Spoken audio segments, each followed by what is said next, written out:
इस वीडियो के अंतर्गत यहाँ पे हम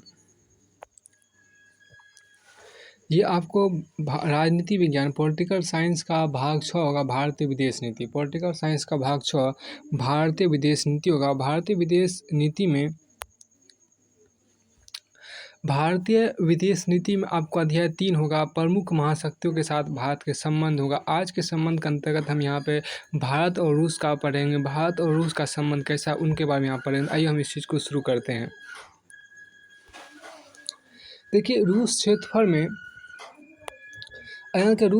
विश्व का सबसे बड़ा देश है। रूस क्षेत्रफल में विश्व का सबसे बड़ा देश है। यह भूतपूर्व सोवियत संघ का उत्तराधिकारी राज्य है। तो रूस क्षेत्रफल में विश्व का सबसे बड़ा देश है। यह भूतपूर्व सोवियत संघ का उत्तराधिकारी राज्य है। यूरोप तथा एशिया दोनों महाद्वीपों में फैला है। यूरोप तथा एशिया दोनों में फैला है। रूस भारत का परंपरागत गहरा मित्र रहा है। तो रूस भारत का परंपरागत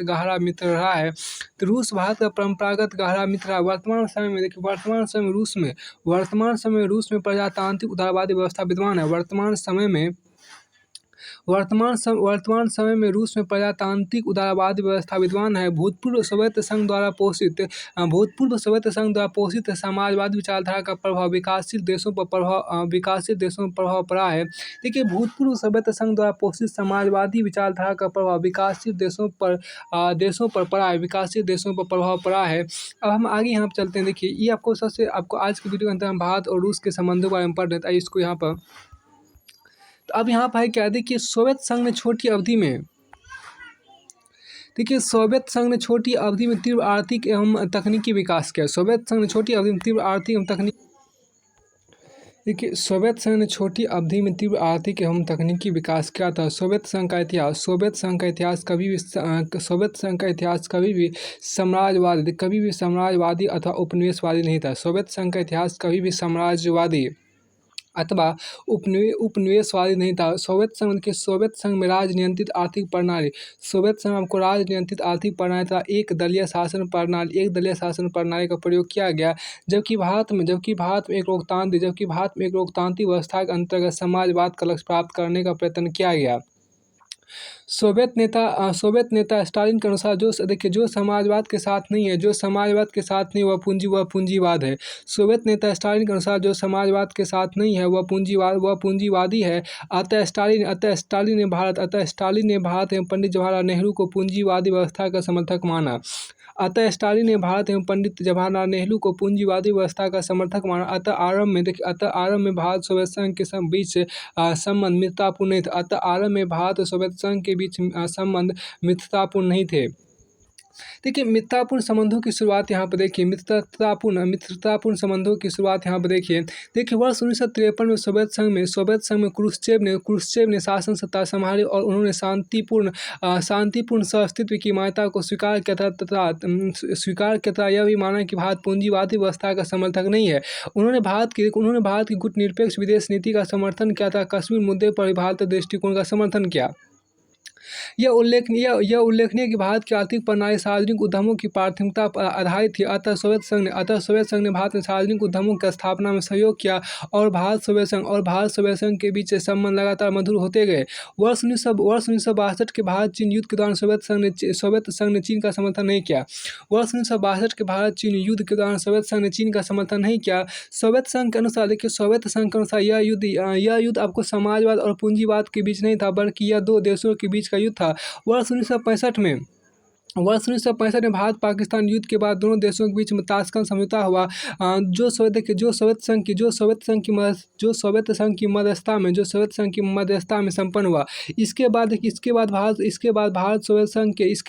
सोवियत संघ के मध्य संबंध मधुर होने लगे और इस युद्ध के बाद अमेरिका ने भारत पर हथियारों की आपूर्ति पर प्रतिबंध लगा दिया, जिससे भारत हथियारों की आपूर्ति के सोवियत संघ पर निर्भर होने लगा। यह देखिए, यह उल्लेखनीय है कि वर्ष 1962 के भारत चीन युद्ध के बाद भारतीय सेनाओं के आधुनिकीकरण की आवश्यकता थी। यह उल्लेखनीय कि वर्ष 1962 के भारत चीन युद्ध के बाद भारतीय सेनाओं के आधुनिकीकरण की आवश्यकता थी। मधुर मित्रतापूर्ण सामरिक संबंधों का विकास। मित्रतापूर्ण सामरिक संबंधों का विकास देखिए भारत सोवियत संघ के बीच वर्ष 1971 की शांति और मित्रता संधि के बाद संबंधों में गुणात्मक परिवर्तन हुआ। शीत युद्ध के दौरान भारत सोवियत संघ का सबसे बड़ा सामरिक सहयोगी बन गया। शीत युद्ध के दौर में भारत सोवियत संघ का सबसे बड़ा सामरिक सहयोगी बन गया। वर्ष 1971 भारत पाकिस्तान युद्ध के दौरान सोवियत संघ ने भारत को खुफिया सूचना उपलब्ध कराया था। संयुक्त राष्ट्र संघ सुरक्षा परिषद में भी भारत का समर्थन किया।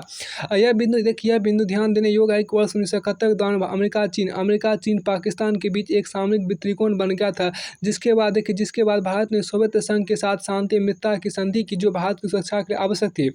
यह बिंदु ध्यान देने योग्य है कि वर्ष 1971 के दौरान अमेरिका चीन पाकिस्तान के बीच एक सामरिक त्रिकोण बन गया था, जिसके बाद भारत ने सोवियत संघ के साथ शांति मित्रता की संधि की, जो भारत की सुरक्षा के लिए आवश्यक थी। वर्ष 1971 में इंदिरा गांधी को लोकसभा चुनाव में भारी सफलता प्राप्त हुई।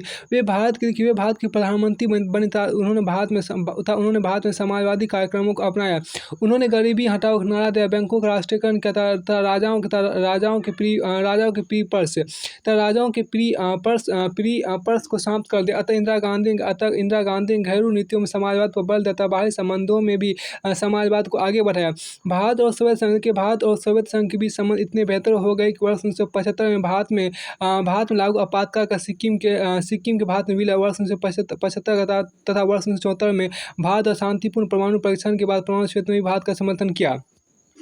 अतः इंदिरा गांधी घरेलू नीतियों में समाजवाद पर बल दिया गया तथा बाहरी संबंधों में समाजवाद को आगे बढ़ाया गया। भारत और सोवियत संघ के मध्य संबंध इतने बेहतर हो गए कि वर्ष 1975 में भारत में लागू आपातकाल का सिक्किम के भारत में विलय। वर्ष 1975 का तथा वर्ष 1974 में भारत और शांतिपूर्ण परमाणु परीक्षण के बाद परमाणु क्षेत्र में भी भारत का समर्थन किया। वर्ष 1970 के बाद सोवियत संघ भारत का सबसे बड़ा व्यापारिक सहयोगी बन गया। वर्ष 1970 के बाद सोवियत संघ भारत का सबसे बड़ा व्यापारिक सहयोगी बन गया। वर्ष 1970 के बाद सोवियत संघ भारत का सबसे बड़ा व्यापारिक सहयोगी बन गया था। भारत और सोवियत संघ के बीच रुपए व्यापार होता था। दोनों देशों ने एक दूसरे का देखिए आप यहाँ पर क्या कि तथा भारत और वर्ष 1970 के बाद सोवियत संघ भारत का सबसे बड़ा व्यापारिक सहयोगी बन गया तथा भारत और सोवियत संघ के बीच रुपए रूबल में व्यापार होता था तथा दोनों देशों ने एक दूसरे का परस्पर समर्थन किया। वर्ष 1979 में सोवियत संघ द्वारा अफगानिस्तान में सैन्य हस्तक्षेप का भारत द्वारा विरोध नहीं किया गया। वर्ष 1979 में सोवियत संघ द्वारा अफगानिस्तान में सैन्य हस्तक्षेप का भारत द्वारा विरोध नहीं किया गया। भारत हथियारों की आपूर्ति के सोवियत संघ पर निर्भर हो गया, क्योंकि सोवियत संघ के हथियार सस्ते तथा उन्हें प्रदान करने को सोवियत संघ ने कभी भी प्रतिकूल शर्तें नहीं थोपी। परंतु वर्ष 1990 में सोवियत संघ के विघटन के बाद उसके उत्तराधिकारी रूस के साथ नवीन आधारों पर संबंध का विकास हुआ। परंतु देखिए वर्ष 1990 में सोवियत संघ के विघटन के बाद उसके उत्तराधिकारी रूस के साथ नवीन आधारों पर संबंधों का विकास हुआ। आपको फिर आगे देखिए शीत युद्ध के बाद आपको शीत युद्ध के बाद भारत रूस संबंध देखिए। यहाँ पर शीत युद्ध के बाद भारत रूस संबंध देखिए। वर्ष 1991 के बाद के बीच में भारत रूस के द्विपक्षीय व्यापार रुपए और रूबल पर आधारित नहीं रहे, बल्कि दोनों के बीच डॉलर के द्वारा व्यापार होने लगा। शीत युद्ध के बाद विश्व में भारत और रूस के संबंध यथार्थ व्यवहारिकता तथा पारस्परिकता पर आधारित है। वैचारिक सुदृढ़ता इसका आधार नहीं है। वर्ष 1991 के बाद विश्व में भारत रूस के द्विपक्षीय व्यापार रुपए और रूबल पर आधारित नहीं रहे, बल्कि दोनों के बीच आपको डॉलर के द्वारा व्यापार होने लगा। शीत युद्ध के बाद विश्व में भारत और रूस के संबंध यथार्थ व्यवहारिकता तथा ये पारस्परिकता पर आधारित है। वैचारिक सुदृढ़ता इसका आधार नहीं है। बोरिस येल्त्सिन बोरिस येल्त्सिन ने विदेश नीति में बोरिस येल्त्सिन ने विदेश नीति में यूरोपीय और अमेरिकी राज्यों को प्राथमिकता प्रदान की क्योंकि रूस को आर्थिक सुधारों के भारी मात्रा में आर्थिक सहायता की आवश्यकता थी। रूसी विदेश नीति में भारत और एशिया को तुलनात्मक रूप में कम महत्व दिया गया। शीत युद्ध के बाद शीत युद्ध बीच में भारत में भी आर्थिक सुधार और उदारीकरण की नीति अपनाए गए। इस संदर्भ में अमेरिका ने भारत की आर्थिक सहायता की, अतः भारतीय विदेश नीति में भी यूरोप और अमेरिका के साथ संबंध को अत्यधिक महत्व दिया गया।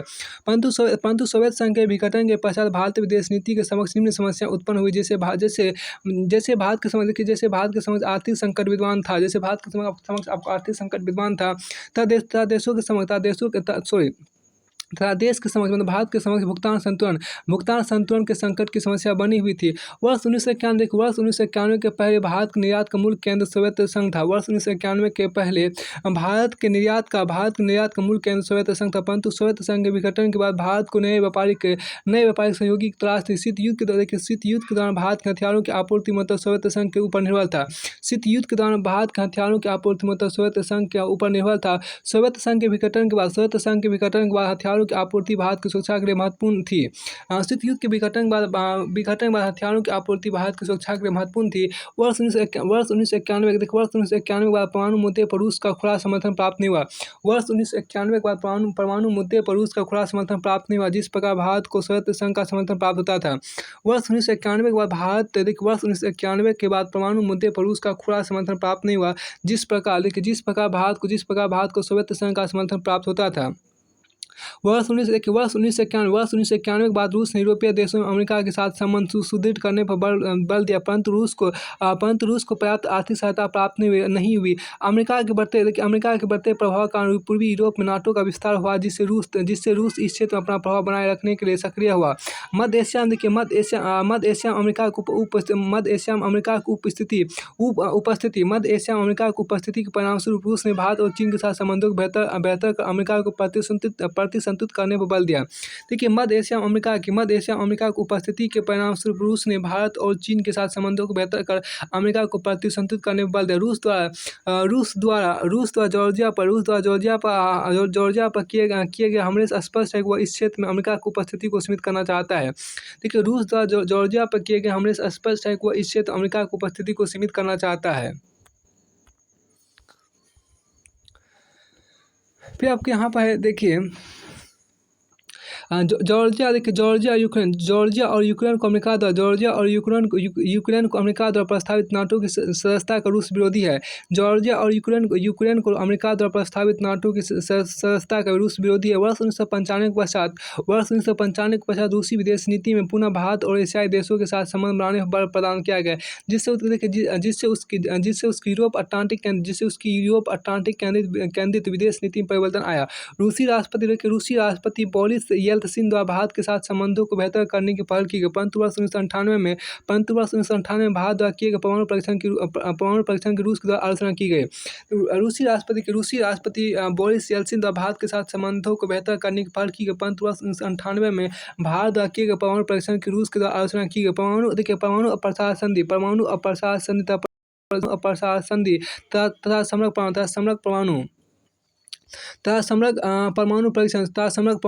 परमाणु परीक्षण संधि पर भी रूस ने भारत का खुला समर्थन नहीं किया। इससे भारत रूस संबंधों में परिवर्तन स्पष्ट रूप में दिख रहा था। परंतु वर्ष 1998 के परमाणु परीक्षण के बाद रूस ने भारत पर लगाए गए कड़े आर्थिक प्रतिबंध का समर्थन नहीं किया। परंतु वर्ष 1998 के परमाणु परीक्षण के बाद रूस ने भारत पर लगाए गए कड़े आर्थिक प्रतिबंधों का समर्थन नहीं किया। अब के सामरिक संबंधों के नए युग की पुनः शुरुआत देखिए। सामरिक संबंधों के नए युग की पुनः शुरुआत देखिए। वर्ष 2000 के दिल्ली घोषणा पत्र में भारत एवं रूस सामरिक संबंधों को और मजबूत करने का निर्णय लिया गया था। तथा व्लादिमीर पुतिन ने भारत के साथ संबंधों को सुदृढ़ करने पर अत्यधिक बल दिया। भारत एवं रूस के मध्य वर्ष 2000 से प्रत्येक वर्ष वार्षिक सामरिक शिखर वार्ता आयोजित होती है। वर्ष 2008 में भारत में रूस का वर्ष के रूप में था। वर्ष 2009 में आपको रूस में रूस में भारत का वर्ष के रूप में मनाया गया। वर्ष 2008 में आपको भारत में रूस का वर्ष के रूप में मनाया गया तथा वर्ष 2009 में आपको रूस में भारत का वर्ष के रूप में मनाया गया। दिसंबर 2011 में भारतीय प्रधानमंत्री डॉक्टर मनमोहन सिंह ने मॉस्को की यात्रा की, जो भारत एवं रूस के मध्य सदाबहार संबंधों का स्पष्ट उदाहरण है कि भारत और रूस के मध्य सामरिक संबंध अत्यंत प्रगाढ़ और मित्रतापूर्ण है। दिसंबर 2008 में रूसी राष्ट्रपति की भारत यात्रा के दौरान इस रक्षा सहयोग को दिसंबर 2008 में रूसी राष्ट्रपति की भारत यात्रा के दौरान इस रक्षा सहयोग को वर्ष 2020 तक बढ़ाने का निर्णय लिया गया, जो वर्ष 2010 में समाप्त होने वाला था। भारत और रूस के मध्य आपको संयुक्त अनुसंधान, विकास, विपणन और तकनीकी हस्तांतरण पर भी समझौता किया गया। अंतरिक्ष विकास एवं उड्डयन के क्षेत्र में भी भारत और रूस के मध्य परस्पर सहयोग हो रहा है। फिर आपको आगे यहाँ पर देखिए, आपको सैन्य संबंध सैन्य संबंध शीत युद्धोत्तर बीच में भी भारत अपनी सैन्य आवश्यकताओं का लगभग 70% भाग रूस से आयात करता है। और दोनों देशों के मध्य रक्षा संबंध आपको क्रेता विक्रेता तक सीमित नहीं है, बल्कि हथियारों का संयुक्त उत्पादन भी दोनों देशों द्वारा किया जाता है। एवं दोनों देश मिलकर पाँचवीं पीढ़ी के युद्धक विमान का विकास कर लें और ब्रह्मोस प्रक्षेपास्त्र निर्माण का संयुक्त उद्यम स्थापित किया गया भारत S-400 मिसाइल रक्षा प्रणाली रूस से खरीद लिया है। भारत S-400 मिसाइल रक्षा प्रणाली रूस से खरीद लिया है। भारत एवं रूस के मध्य अंतरिक्ष परमाणु शक्ति अंतरिक्ष परमाणु शक्ति, दूरसंचार एवं तकनीकी क्षेत्र में भी सहयोग हो रहा है। शीत युद्धोत्तर विश्व में भारत दुनिया के सबसे बड़े हथियारों के बाजारों में से एक है। शीत युद्धोत्तर विश्व में भारत और चीन के द्वारा रूस से रक्षा सामरिक आयात के कारण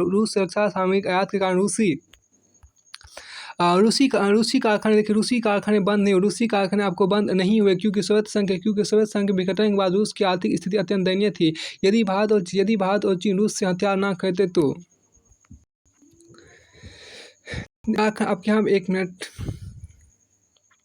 क्योंकि सोवियत संघ के विघटन के बाद रूस की आर्थिक स्थिति अत्यंत दयनीय थी। यदि भारत और चीन रूस से हथियार न खरीदते तो रूस के कारखाने बंद होने के कगार पर थे।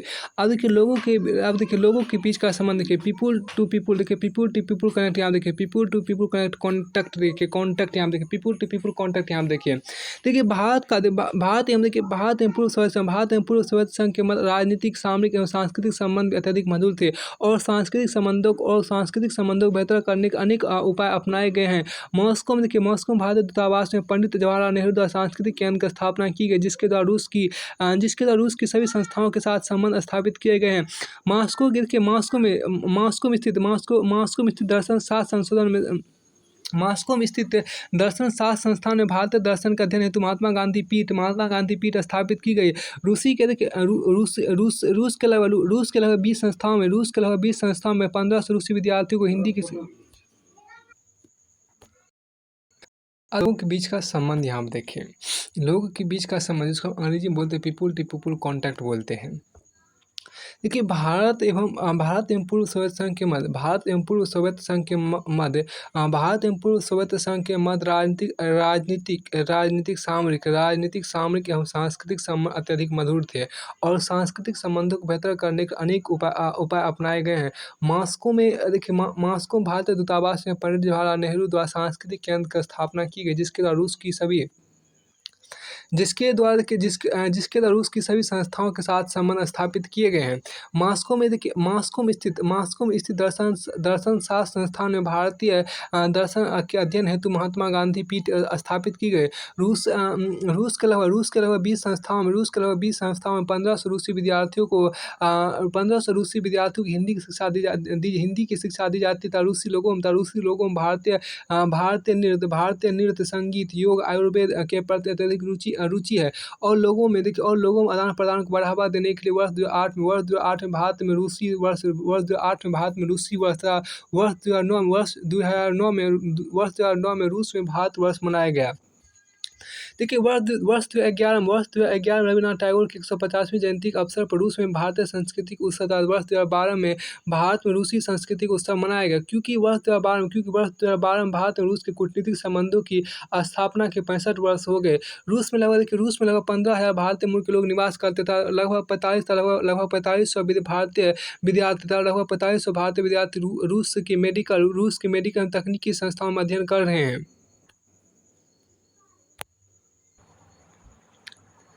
अब यहाँ पर आपको देखिए, अब आपको आर्थिक मुद्दा यहाँ पे देखिए, आर्थिक मुद्दा में क्या देखिए, शीतकालीन विश्व में भारत अपने निर्यात का 20% हिस्सा केवल सोवियत संघ को करता था। परंतु शीतयोत्तर विश्व में भारत एवं रूस के मध्य द्विपक्षीय व्यापारिक संबंध आशानुरूप नहीं है। देखिए भारत एवं रूस के बीच सामरिक संबंध पहले से ही सुदृढ़ बने हुए, लेकिन द्विपक्षीय व्यापार में महज $10 बिलियन है। दोनों देशों के बीच के व्यापार आज भी सरकारी व्यापार तक ही सीमित है। और भारत की निजी कंपनियां रूस के साथ व्यापार को प्राथमिकता नहीं दे रही है। देखिए, और भारत की निजी कंपनियां रूस के साथ व्यापार को प्राथमिकता नहीं दे रही। हालांकि भारत और रूस के मध्य वर्ष 2025 तक द्विपक्षीय व्यापार को $30 बिलियन करने का लक्ष्य रखा गया है। भारत और रूस के मध्य वर्ष 2025 तक द्विपक्षीय व्यापार को $30 बिलियन करने का लक्ष्य रखा गया। और यह द्विपक्षीय व्यापार भारत एवं अमेरिका और भारत एवं आसियान की तुलना में नगण्य है। देखिए रूस कच्चे हीरे का प्रमुख उत्पादक देश है। जबकि भारत के द्वारा कटे हुए हीरो का बड़ी मात्रा में निर्यात किया जाता है। इसके अतिरिक्त भारत द्वारा ऊर्जा आपूर्ति बनाए रखने के रूस से गैस पाइपलाइन के समझौते पर भी विचार किया जा रहा है। देखिए विचारकों के अनुसार दोनों देशों के मध्य प्रभावी व्यापारिक संबंध के अभाव के निम्नलिखित कारण है। जिसमें पहला देखिए भारतीय व्यापारी रूस के प्रति अनिच्छुक दृष्टिकोण रखते हैं तथा वे दक्षिण पूर्वी एशिया, यूरोप, अफ्रीका तथा लैटिन अमेरिकी देशों को प्राथमिकता दे रहे हैं। दूसरा देखिए रूसी भाषा और वहाँ के कानूनों की जानकारी का अभाव है। तीसरा देखिए रूसी अर्थव्यवस्था अभी भी तेल और गैस पर निर्भर है और गतिशीलता का अभाव है। रूसी अर्थव्यवस्था अभी भी आपको क्या तेल और गैस पर निर्भर है। रूसी अर्थव्यवस्था अभी भी तेल और गैस पर निर्भर है। देखिए रूसी अर्थव्यवस्था अभी भी तेल और गैस पर निर्भर और गतिशीलता का अभाव है। वर्तमान आर्थिक संकट के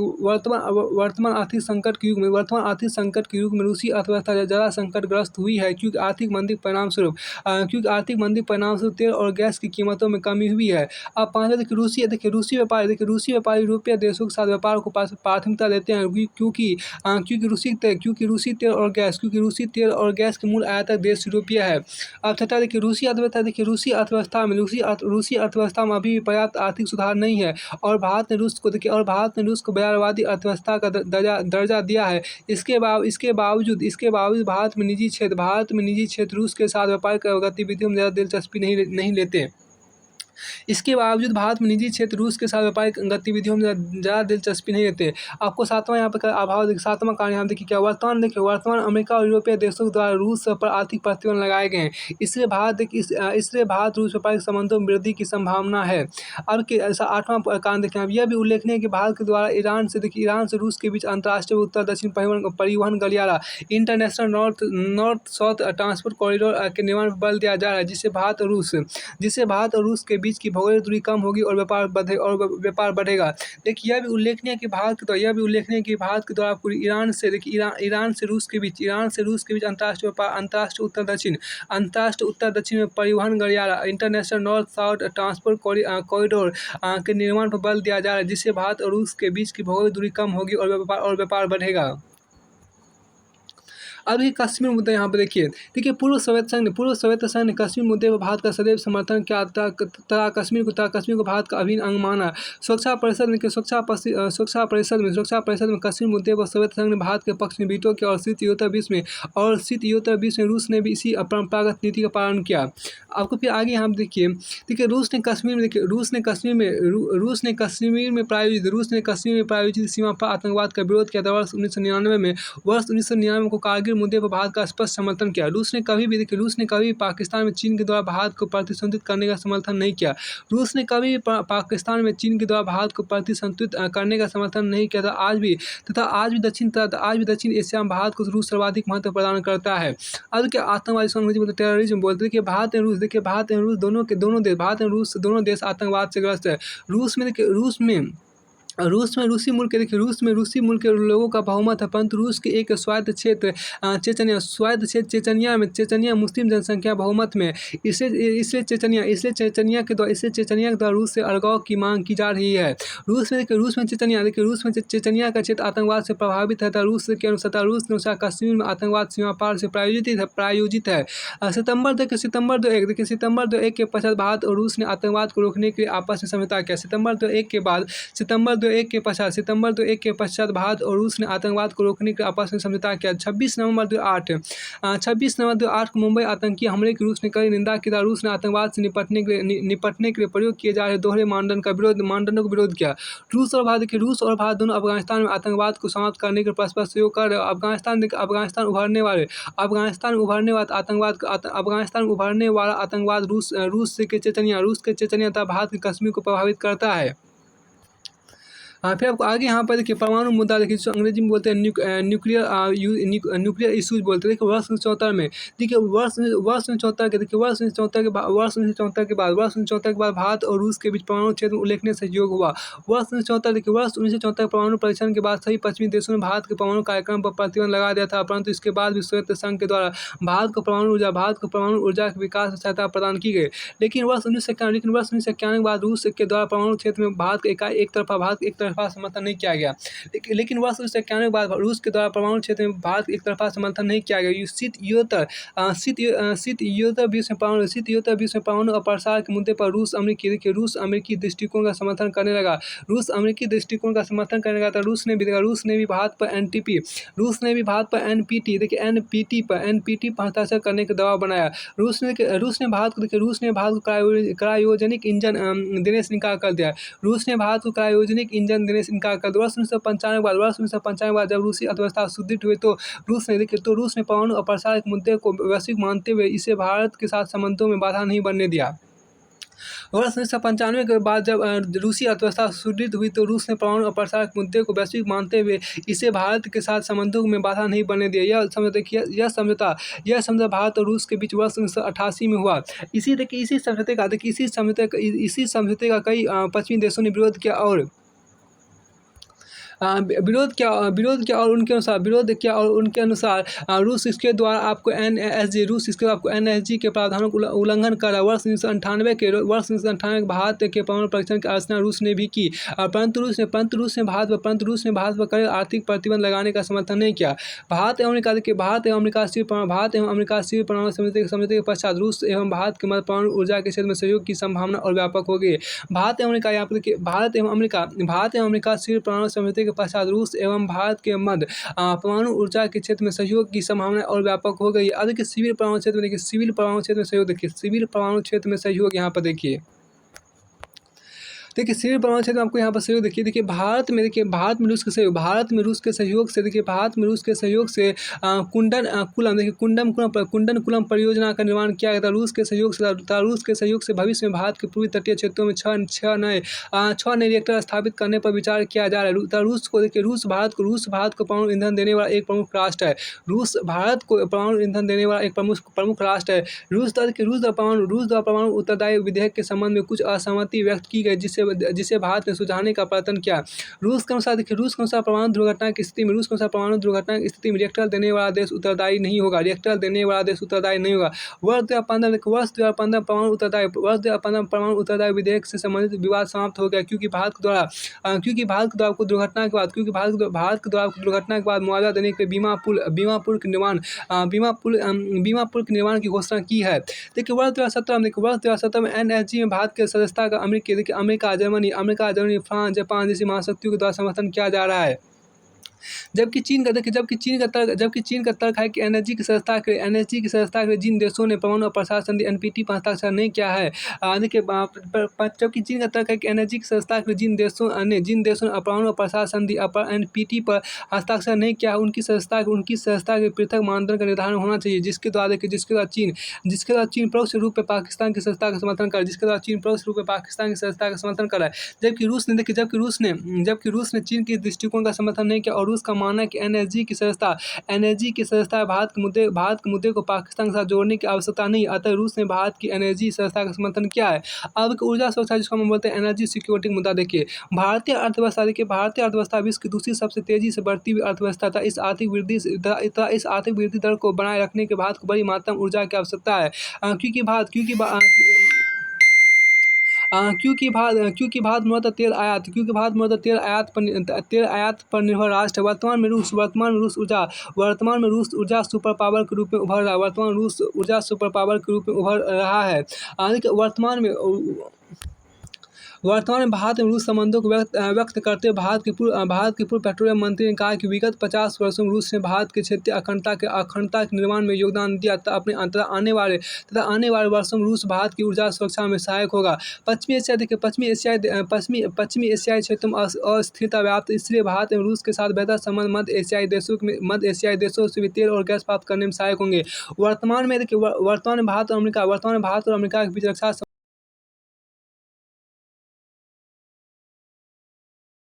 3 वर्षों में भारत की रक्षा सामरिक आपूर्ति करने वाला सबसे बड़ा देश अमेरिका बन गया है। भारत अभी भी रूस के रक्षा हथियारों के आयात पर निर्भर है, परंतु भविष्य में रक्षा संबंध परिवर्तित होने की संभावना है। और ऊर्जा संबंध को बेहतर बनाने की असीम संभावना है, जो भविष्य में भारत रूस संबंधों का मूल आधार हो सकता है। अधिक क्षेत्रीय मुद्दे को रीजनल इशू देखिए यहाँ पर रूस के द्वारा चीन के साथ अत्यधिक मधुर एवं मित्रतापूर्ण संबंध का विकास हो रहा है, जिससे अधिकांश क्षेत्र में वैश्विक मुद्दों पर रूस एवं चीन के दृष्टिकोण साझे हैं। अतः भारत और रूस के बीच अनेक क्षेत्रीय मुद्दों पर पृथक दृष्टिकोण देखे जा सकते हैं।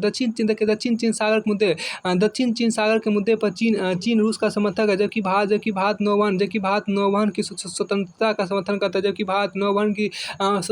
समर्थन करता है। अफगानिस्तान में भारत के द्वारा आपको तालिबानियों का समर्थन नहीं किया जाता है। बल्कि जबकि रूस का मानना है कि अफगानिस्तान में तालिबान के बजाय ISI का मुख्य खतरा है। जबकि रूस का मानना है कि अफगानिस्तान में तालिबान के बजाय IS मुख्य खतरा है। आपको आगे देखिए, आपको संघाई सहयोग संगठन, जिसको हम SCO बोलते हैं, यहाँ देखिए सोवियत संघ के विघटन के बाद मध्य एशियाई राज्यों के साथ भी भारत के संबंध बेहतर हो चुके हैं। ताजिकिस्तान में भारत ने एक वायुसैनिक अड्डे के निर्माण का प्रस्ताव किया। मध्य एशियाई देशों इस क्षेत्र में प्रवेश के रूस एक महत्वपूर्ण माध्यम है। रूस चीन और मध्य एशियाई राज्यों के द्वारा इस क्षेत्र में आतंकवाद, पृथकतावाद और कट्टरवाद का मुकाबला करने के लिए शंघाई सहयोग परिषद की स्थापना की गई। वर्तमान में भारत इस संगठन का सदस्य बन गया है। इससे भारत और रूस के मध्य इस क्षेत्र में सहयोग अत्यधिक महत्वपूर्ण है। देखिए मध्य एशिया में भारत कजाकिस्तान और भारत ताजिकिस्तान के मध्य सामरिक संबंध है। ताजिकिस्तान में भारत का सैनिक अड्डा भी है। ताजिकिस्तान भारत कजाकिस्तान के साथ और ताजिकिस्तान के साथ गैस पाइपलाइन बिछाने का प्रस्ताव भी है। अब देखिए ब्रिक्स यहाँ पर देखिए BRICS है ब्रिक्स। देखिए ब्रिक्स के द्वारा आपको भारत, ब्राजील, रूस, चीन एवं दक्षिण अफ्रीका के बीच आर्थिक एवं वैश्विक मुद्दों पर बहुपक्षीय सहयोग किया जाना है। ब्रिक्स विकास बैंक के द्वारा विकासशील देशों में आधारभूत संरचना के विकास की आर्थिक सहायता दी जा रही है, जिससे वैश्विक अर्थव्यवस्था में अमेरिका के प्रभुत्व को भी नियंत्रित करने में सहायता प्राप्त होगी। अब देखिए महाशक्ति का आकांक्षा महाशक्ति की आकांक्षा जिसको अंग्रेजी बोलते हैं असर्टिव पॉलिसी बोलते हैं। देखिए रूसी राष्ट्रपति व्लादिमीर पुतिन चौथी बार राष्ट्रपति के रूप में निर्वाचित हुए हैं और इन्होंने रूस में निर्वाचन दौरान यह कहा कि वे पश्चिमी देशों के मूल्यों को स्वीकार नहीं करेंगे। इससे रूस एवं अमेरिका के बीच टकराव बढ़ रहा है। क्षेत्रीय एवं वैश्विक मुद्दों पर भी रूस स्वतंत्र दृष्टिकोण अपना रहा है। देखिए सीरियन असद को सत्ता से हटाने के लिए अमेरिकी प्रयासों को जोरदार विरोध किया। सीरियन असद को सत्ता से हटाने के अमेरिकी प्रयासों का जोरदार विरोध किया। रूस के द्वारा यूक्रेन पर आक्रमण करके क्रीमिया पर नियंत्रण स्थापित करना भी रूस की आक्रामक विदेश नीति का परिचायक है। रूस के द्वारा यूक्रेन पर आक्रमण करके क्रीमिया पर नियंत्रण स्थापित करना रूस की आक्रामक विदेश नीति का परिचायक है। फिर आपको यहाँ देखिए वैश्विक मुद्दे देखिए ग्लोबल इशूज यहाँ पर देखिए ग्लोबल भारत और रूस दोनों का अंतर्राष्ट्रीय दृष्टिकोण समान है। बहुध्रुवीय विश्व व्यवस्था का समर्थन दोनों राज्य करते हैं। सुरक्षा परिषद का लोकतांत्रिकरण एवं भारत की सदस्यता का समर्थन रूस के द्वारा सदैव किया गया। दोनों देशों ने मानवाधिकारों के आधार पर किसी भी राज्य के आंतरिक मामले में हस्तक्षेप का विरोध किया गया है। आतंकवाद एवं नशीली पदार्थों के व्यापार को प्रतिबंधित करने के संयुक्त राष्ट्र संघ को मजबूत या महत्वपूर्ण बनाने का समर्थन किया जाता है। इसके अनुसार आतंकवाद को किसी भी आधार पर औचित्यपूर्ण नहीं ठहराया जा सकता और पर्यावरणीय समस्या के समाधान के संदर्भ में दोनों ये मानते हैं कि समस्या का समाधान लेकिन अलग उत्तरदायित्व द्वारा होना चाहिए। भविष्य में भारत और रूस के मध्य संबंधों के बेहतर होने की संभावना है, क्योंकि दोनों देशों के मध्य आपको ऊर्जा और रक्षा सहयोग बने रहेंगे तथा क्षेत्रीय एवं वैश्विक मामलों पर दोनों देशों के मध्य का साझा दृष्टिकोण बेहतर संबंधों के आधार से रखते हैं। आपको यहाँ आगे कि रूस चीन का आपको आगे यहाँ पर देखिए रूस चीन सामरिक संबंध और भारत अमेरिकी सामरिक संबंध का भारत रूस संबंधों पर प्रभाव देखिए। आपको यहाँ देखिए रूस चीन सामरिक संबंध और भारत अमेरिकी सामरिक संबंध का भारत रूस संबंधों पर प्रभाव देखिए। भारत और रूस के मध्य सामरिक संबंध प्रगाढ़ और मित्रतापूर्ण, परंतु दोनों देशों के संबंधों का आधार अब पारस्परिक और यथार्थवादी है तथा राष्ट्रीय हितों से पूर्णतया प्रेरित है। क्योंकि भारत और रूस के मधुर संबंधों के बावजूद अब भारत के रूसी हथियारों पर ही निर्भर नहीं है, बल्कि अमेरिका और इजराइल से भी हथियारों खरीद कर रहा है। किसी भी देश के हथियारों की आपूर्ति के एक ही स्रोत पर निर्भर होना राष्ट्रीय हितों के अनुकूल नहीं है। इसलिए भारतीय विदेश नीति में भी यथार्थवाद प्रभावी। विचारकों के अनुसार अमेरिका का मूल उद्देश्य भारतीय हथियारों के बाजार को विचारकों के अनुसार अमेरिका का मूल उद्देश्य भारतीय हथियारों के बाजार को रूस से बाहर करना। अमेरिका का मूल उद्देश्य विचारकों के अनुसार अमेरिका का मूल उद्देश्य भारतीय हथियारों के बाजार से रूस को बाहर करना है। अब अमेरिका ने भी प्रस्ताव किया है कि वह भारत के साथ हथियारों का संयुक्त अनुसंधान और विकास हेतु समझौता करने के इच्छुक है। दूसरी ओर रूसी विदेश नीति में यथार्थवाद प्रभावी है तथा व्लादिमीर पुतिन के सत्ता में आने के पश्चात रूसी अर्थव्यवस्था का तीव्र गति से विकास हुआ है। रूस ने गोर्स्कोव नामक युद्धक जलपोत की कीमत $1.5 बिलियन बढ़ाने का निर्णय लिया है। रूस ने गोर्स्कोव नामक युद्धक जलपोत की कीमत $1.5 बिलियन बढ़ाने का निर्णय लिया। यह बिंदु ध्यान देने योग्य है कि गोर्स्कोव का समझौता भारत ने उस समय किया था जब रूसी अर्थव्यवस्था अत्यंत संकटग्रस्त थी। वर्ष 2000 के बाद रूस और चीन के बीच आर्थिक और रासायनिक संबंधों में तीव्र वृद्धि हुई है और चीन रूस का सबसे प्रभावी सामरिक सहयोगी बन गया है। फिर आपको आगे देखिए चीन के द्वारा आपको यहाँ देखिए चीन के द्वारा देखिए चीन के द्वारा रूस से हथियारों का आयात किया गया था तथा चीन के द्वारा रूस से हथियारों का आयात किया गया था तथा चीन विश्व में तेल और गैस आयात करने वाला सबसे बड़े देशों में से एक है और रूसी अर्थव्यवस्था तेल एवं गैस के निर्यात पर निर्भर है। दोनों देशों के बीच तेल पाइपलाइन बिछाने का समझौता किया गया। रूस के द्वारा चीन को वे हथियार प्रदान किए जा रहे हैं जो पहले केवल भारत को ही प्रदान किए जाते थे। चीन इन हथियारों को पाकिस्तान को प्रदान करता है। देखिए एक उल्लेखनीय प्रगति के अंतर्गत वर्ष 2015 में रूस के द्वारा पाकिस्तान को भी सैनिक सहायता देने का संकेत दिया गया। यद्यपि ऐसा नहीं हुआ। इससे भारत रूस संबंधों पर इसका प्रभाव स्वाभाविक है, परंतु भारत के द्वारा अमेरिका के साथ सामरिक संबंधों पर महत्वपूर्ण बल दिया जा रहा है। वर्ष 2014 में भारत के लिए हथियारों का निर्यात करने वाला सबसे बड़ा देश अमेरिका बन गया और इन परिवर्तनों के बावजूद भारत एवं रूस के मध्य अभी भी संबंध मित्रतापूर्ण और मधुर है। परंतु विचारधारा या भावनाओं के बजाय अब यथार्थ में प्रवक्ता देखिए परंतु विचारधारा या भावना के बजाय अब यथार्थ एवं व्यावहारिकता प्रभावी है। अब देखिए भारत रूस संबंध और अमेरिका यहाँ देखिए भारत रूस संबंध आज भी सदाबहार और मित्रतापूर्ण है और देखिए भारत रूस संबंध आज भी सदाबहार और मित्रतापूर्ण है और रूस का फिलहाल भारत के कोई विकल्प नहीं है। देखिए और रूस का फिलहाल भारत के लिए कोई विकल्प नहीं है और भारतीय सेना के लगभग 60% सैन्य सामग्री की आपूर्ति रूस के द्वारा होती है और सुखोई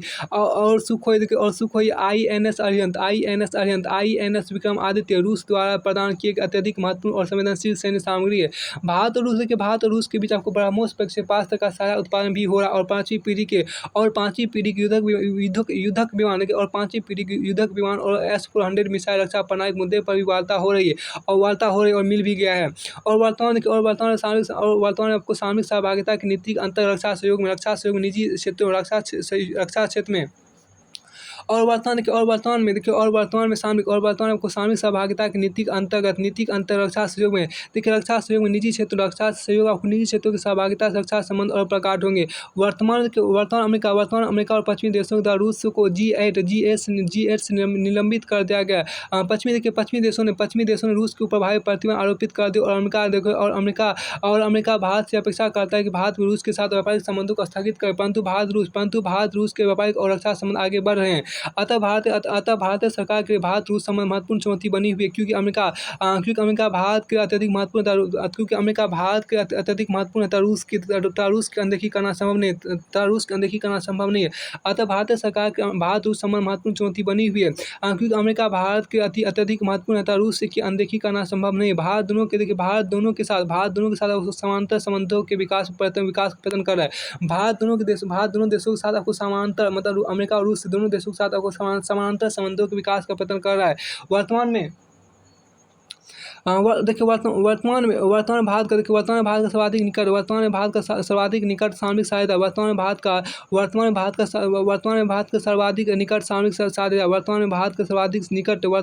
सर्वाधिक निकट सामरिक सहायता संयुक्त राज्य अमेरिका बन चुका है। वर्तमान संयुक्त राज्य अमेरिका बन चुका है। विगत 3 वर्षों में भारत की रक्षा सामग्री आपूर्ति करने वाला इस समय भारत का अमेरिका के साथ सबसे बड़ी संख्या में सैनिक अभ्यास आयोजित हो रहे हैं। देखिए अमेरिका भारत और जापान के बीच मालाबार सैनिक अभ्यास का आयोजन, इसमें ऑस्ट्रेलिया भी शामिल हो गया। अमेरिका भारत और जापान के बीच मालाबार सैनिक अभ्यास का आयोजन अमेरिका भारत जापान और ऑस्ट्रेलिया के बीच सामरिक सहयोग के चौकोन क्वाड्रिलेटरल से यह प्रतीत होता है कि भारत अमेरिका और जापान के बीच अत्यधिक निकट सामरिक संबंध का विकास हो चुका है। यह भी उल्लेखनीय है कि अमेरिका और जापान के सामरिक संबंध चीन के साथ नहीं है। आपको आगे देखिए भारत रूस एवं चीन रूस के संबंध देखिए आपको यहाँ पर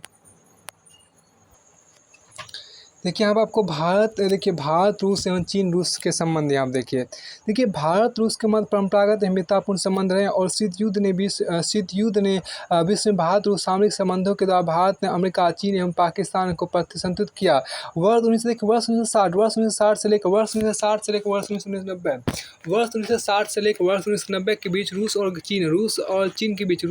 चीन के बीच संबंध अत्यधिक कटु थे। परंतु शीत युद्ध की समाप्ति के बाद रूस एवं चीन के बीच प्रभावी सामरिक संबंधों का विकास हुआ। विशेष तौर पर वर्ष 2000 के बाद रूस एवं चीन के बीच सामरिक संबंध अत्यधिक मधुर हो चुके हैं। देखिए रूस के द्वारा चीन को वे हथियार प्रदान किए जा रहे हैं जो पहले रूस केवल भारत को प्रदान करता था। इसके अतिरिक्त रूस के द्वारा प्रदान किए गए हथियार चीन के माध्यम से पाकिस्तान को भी प्राप्त हो रहे हैं। देखिए वर्तमान में रूस पाकिस्तान से भी सैनिक संबंध बनाने की पहल कर है। इससे रूस और भारत के परंपरागत संबंध प्रभावित होंगे। समकालीन युग में रूस का सबसे बड़ा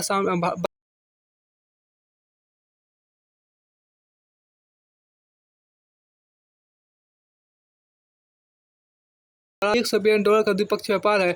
चीन तेल और गैस का दूसरा सबसे बड़ा आयातक देश है। चीन तेल और गैस का दूसरा सबसे बड़ा आयातक देश है। जबकि रूस की अर्थव्यवस्था तेल और गैस के निर्यात पर निर्भर है। रूस और चीन के बीच $400 बिलियन के गैस पाइपलाइन का भी समझौता हुआ है। अब रूस एवं पाकिस्तान देखिए यहाँ पर अमेरिका द्वारा रूस पर कई आर्थिक प्रतिबंध आरोपित किए गए। इसलिए रूस का झुकाव चीन की ओर हो रहा है। रूस के द्वारा चीन को वह सैनिक सामग्री प्रदान की जाती है जो पहले भारत को दी जाती थी। वर्ष 2017 में पहली बार रूस के द्वारा पाकिस्तान को भी सैन्य हेलीकॉप्टर प्रदान किए गए। पठानकोट आतंकी हमले के बाद भारत के पाकिस्तान को अलग थलग करने का प्रयास किया गया। उस समय रूस ने पाकिस्तान के साथ सैन्य अभ्यास किया। यह उल्लेखनीय है कि भारत की सुरक्षा के लिए सबसे गंभीर खतरा चीन और पाकिस्तान से रूस और चीन के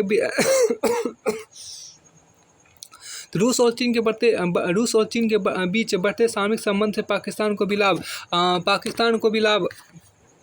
प्राप्त हो रहा है।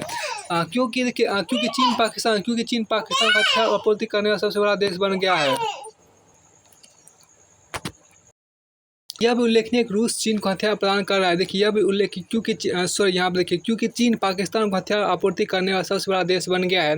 देखिए यह भी उल्लेखनीय कि रूस चीन को हथियार प्रदान कर रहा है तो भारत अमेरिका, फ्रांस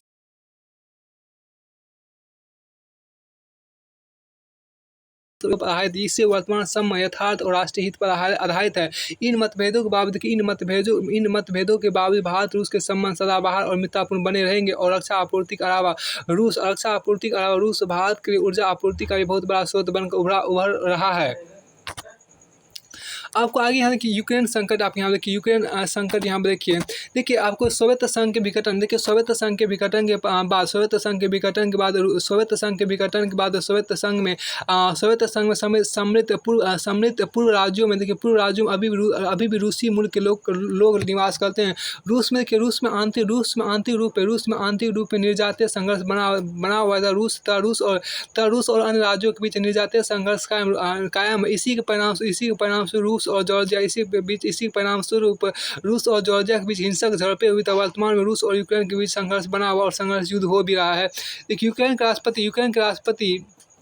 यूक्रेन के पूर्व राष्ट्रपति यूनुकोविच के द्वारा रूस के साथ बेहतर संबंध बनाने की रणनीति अपनाई गई। जबकि यूक्रेन के लोग पश्चिमी देशों के साथ बेहतर संबंध बनाने के समर्थक थे। यूक्रेन के पूर्व राष्ट्रपति यूनुकोविच के द्वारा रूस के साथ बेहतर संबंध बनाने की रणनीति अपनाई गई। जबकि यूक्रेन के लोग पश्चिमी देशों के साथ बेहतर संबंध बनाने के समर्थक थे। यूक्रेन के लोगों द्वारा यूक्रेन के राष्ट्रपति को सत्ता से हटा दिया गया एवं उन्होंने रूस में जाकर शरण ली। परिणामस्वरूप रूस द्वारा क्रीमिया में सैनिक हस्तक्षेप किया गया। मार्च 2014 यूक्रेन के क्रीमिया क्षेत्र पर रूस द्वारा नियंत्रण कर लिया गया। मार्च 2014 में यूक्रेन के क्रीमिया क्षेत्र पर रूस द्वारा नियंत्रण कर लिया गया और रूसी सेना की उपस्थिति में क्रिया में जनमत संग्रह कर लिया गया और रूसी सेना की उपस्थिति में क्रीमिया में जनमत संग्रह कर लिया गया। क्रीमिया में रूसी मूल के लोग अभी भी बहुमत में उल्लेखनीय कि वर्ष 1954 में रूस के द्वारा क्रीमिया को यूक्रेन को सौंप दिया गया था। वर्तमान में रूसी सैनिकों द्वारा क्रीमिया पर नियंत्रण के साथ साथ पूर्वी यूक्रेन पर भी नियंत्रण कर लिया गया और रूसी सेनाओं के द्वारा पूर्वी यूक्रेन में यूक्रेन विद्रोहियों का समर्थन किया गया। तथा रूस के द्वारा यूक्रेन में सेनाओं का भेजना यूक्रेन की संप्रभुता के विरुद्ध है। देखिए रूस के अनुसार यूक्रेन के पूर्व राष्ट्रपति यानुकोविच को जानबूझकर सत्ता से बेदखल कर दिया गया और इनके द्वारा पश्चिमी देश यूक्रेन पर अपना प्रभाव बढ़ाने का प्रयत्न कर रहे थे क्योंकि यूनाकोविच रूस के साथ संबंधों को प्रगाढ़ करने पर बल दे रहे थे। फिर आपको आगे हम देखिए रूस के अनुसार क्रीमिया का जनमत संग्रह वैधानिक एवं लोकतांत्रिक है। रूस के अनुसार क्रीमिया का जनमत संग्रह आपको वैधानिक एवं लोकतांत्रिक है। रूस ने यूरोपीय देशों से आयातित वस्तुओं पर प्रतिबंध लगा दिया। रूस के द्वारा आपको चीन के साथ $400 बिलियन की गैस पाइपलाइन का समझौता किया गया था। रूस के द्वारा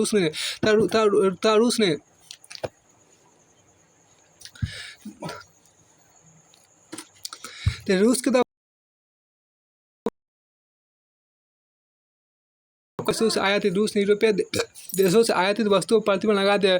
रूस द्वारा चीन के साथ $400 बिलियन की गैस पाइपलाइन का समझौता किया गया था। रूस ने चीन के साथ आपको युआन एवं रूबल व्यापार का समझौता किया।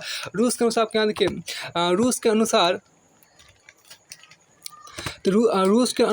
देखिए रूस के अनुसार पश्चिमी देशों ने सर्बिया से कोसोवो के अलगाव का समर्थन किया था। रूस के अनुसार पश्चिमी देशों ने सर्बिया से कोसोवो के अलगाव का समर्थन किया था क्योंकि कोसोवो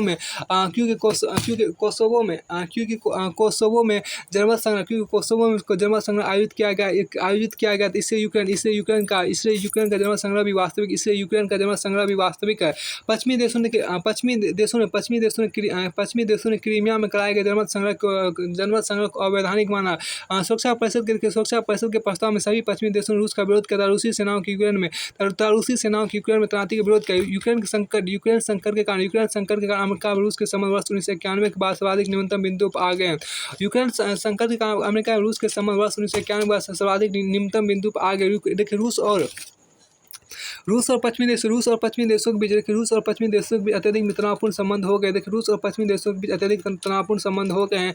रूस को G8 से निलंबित कर दिया गया है। अब देखिए चीन का दृष्टिकोण हम देखिए चीन सुरक्षा परिषद के मतदान में अनुपस्थित है। चीन सुरक्षा परिषद के मतदान अनुपस्थित है। चीन ने ना तो रूस का विरोध किया और ना ही क्रीमिया में जनमत संग्रह कराने का समर्थन किया। चीन और रूस के बीच $400 बिलियन की गैस पाइपलाइन का समझौता हुआ है। इससे रूस पर लागू प्रतिबंध का प्रभाव कम हो जाता है।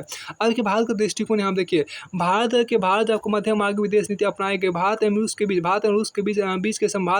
बीच के संबंध अत्यधिक महत्वपूर्ण एवं कीमतापूर्ण है। इससे भारत ने रूस का विरोध नहीं किया तथा भारत ने यूक्रेन की एकता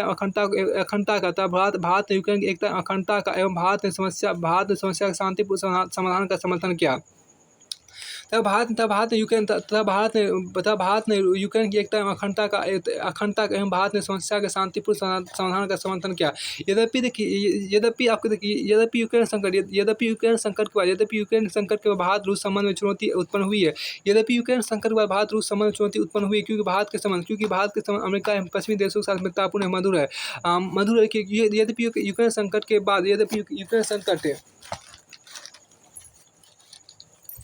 यद्यपि यूक्रेन संकट आपको यहाँ पर देखिए यद्यपि यूक्रेन संकट के बाद भारत एवं रूस के संबंध में चुनौती उत्पन्न हुई है, क्योंकि भारत के संबंध अमेरिका एवं पश्चिमी देशों के साथ मित्रतापूर्ण एवं मधुर है, जबकि भारत रूस संबंधों का प्रभाव आपको भारत अमेरिकी संबंधों पर पड़ रहा है, जबकि भारत रूस संबंधों का प्रभाव भारत अमेरिकी संबंधों पर पड़ रहा है, क्योंकि भारत रूस व्यापारिक संबंधों से अमेरिका के आर्थिक प्रतिबंध का प्रभाव कम होता है।